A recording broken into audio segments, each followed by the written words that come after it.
Bonjour à tous, voici la correction des exercices qui étaient à faire pour aujourd'hui. Donc l'exercice 27, il s'agissait de l'étude d'une fonction polynôme de troisième degré. Et cette étude de variation devait nous conduire à la dernière question, à connaître son signe.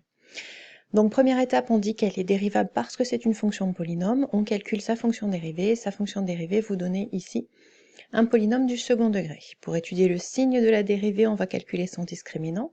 On trouve moins 8, puisqu'il est négatif, le polynôme n'a pas de racine, et il est du signe de son coefficient a qui vaut moins 3, donc strictement négatif sur R.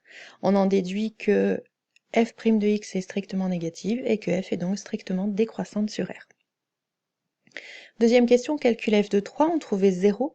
Donc en reprenant le tableau précédent, j'ai rajouté 3 ici sur la ligne des x, et j'ai rajouté son image par f dans la ligne qui concerne les variations de f.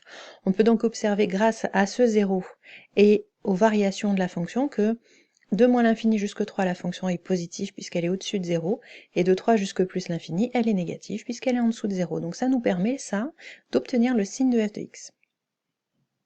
Dans l'exercice 31, il s'agissait d'étudier une fonction homographique, la fonction g.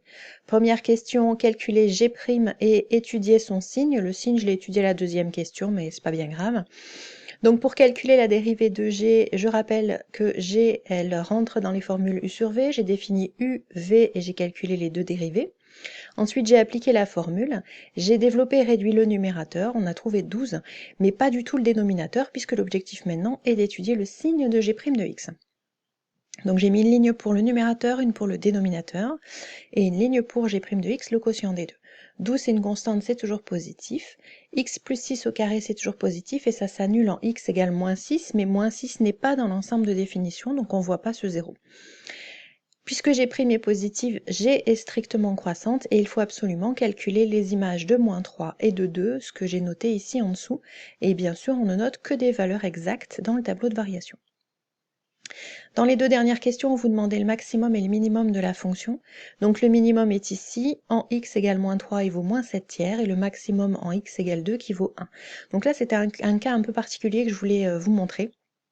Contrairement à la propriété du cours qui dit que la fonction atteint un extrémum lorsque sa dérivée s'annule en changeant de signe, ici on a deux extrémums, un max et un min, mais aux bornes de l'ensemble de définition. Et si vous regardez de plus près la propriété que je viens de citer tout à l'heure, il y a bien noté qu'elle n'est vraie que si on ne se trouve pas à une borne de l'ensemble de définition. Donc attention, pour avoir un maximum ou un minimum, soit on n'est pas aux bornes et on regarde quand la dérivée s'annule en changeant de signe, soit on jette un coup d'œil aux bornes de l'ensemble de définition.